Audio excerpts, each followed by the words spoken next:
بسم اللہ الرحمن الرحیم الحمد للہ والصلاة علی اہلہا اما بعد۔ محبین وطن میں ایک اہم نام حضرت مفتی کفایت اللہ صاحب نور اللہ مرقدہ کا بھی ہے۔ حضرت مفتی صاحب شاہجہاں پور میں 1875 میں پیدا ہوئے۔ آپ کے دو بڑے بڑے کارنامے ہیں، بلکہ ایک کا اضافہ کر دیا جائے تو 3 بڑے بڑے کارنامے ہیں۔ سب سے پہلا کارنامہ، آپ نے 1919 میں جمعیت علماء ہند کی بنیاد رکھی۔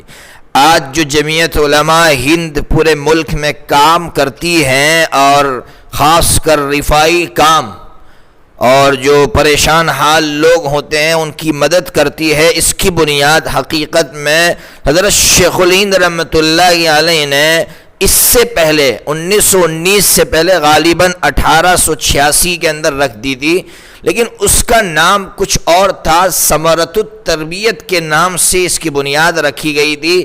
لیکن پھر یہ تحریک سرد پڑ گئی، ٹھنڈی پڑ گئی، تو حضرت مولانا مفتی کفایت اللہ صاحب نور اللہ مرقدہ نے 1919 میں اس جمعیت کی بنیاد رکھی۔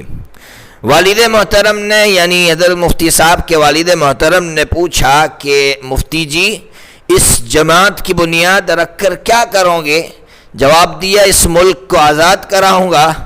والد محترم نے کہا، بیٹا مفتی جی، جہاں انگریزوں کا سورج غروب نہیں ہو پا رہا ہے اور کانگریس جیسی پارٹیاں آزادی کی باتیں نہیں کر رہی اور آپ آزادی کی باتیں کر رہے ہیں، لیکن حضرت مفتی صاحب کے اندر ایک حوصلہ، ایک جذبہ تھا کہ نہیں، ہم اس ملک کو آزاد کرائیں گے۔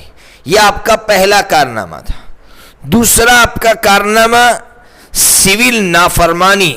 آپ جانتے ہیں 1930 کے اندر ایک بہت بڑی تحریک اس ملک میں چلائی گئی تھی، جب انگریزوں نے نمک پر ٹیکس لگایا تھا تو پورا ملک مشتعل ہو گیا تھا اور پورا ملک بھڑک اٹھا تھا، جس میں مسٹر گاندھی نے، آپ جانتے، ڈانڈی یاترا کر کے اس قانون کو توڑا تھا، توڑنے کی کوشش کی تھی۔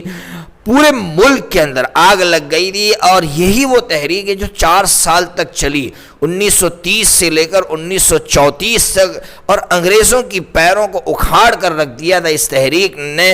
حضرت مفتی صاحب کا اس میں بہت بڑا رول تھا، لیکن اس وقت انگریز نے تشدد والی پالیسی اختیار نہیں کی، یعنی مار دھاڑ والی پالیسی حضرت مفتی صاحب کے ساتھ اختیار نہیں کی، بلکہ بہلانے اور پھسلانے والی ایک پالیسی اختیار کی۔ ایک وفد حضرت مفتی صاحب سے انگریزوں کا ملنے کے لیے آیا، اور انگریزوں نے یہ کہا کہ دیکھیے، آپ ایک علمی آدمی ہیں، پڑھنے پڑھانے والے لوگوں میں سے ہیں، اس لیے حکومت آپ سے یہ درخواست کرتی ہے کہ آپ سیاسی جو تحریکات ہیں اس سے الگ ہو جائیں۔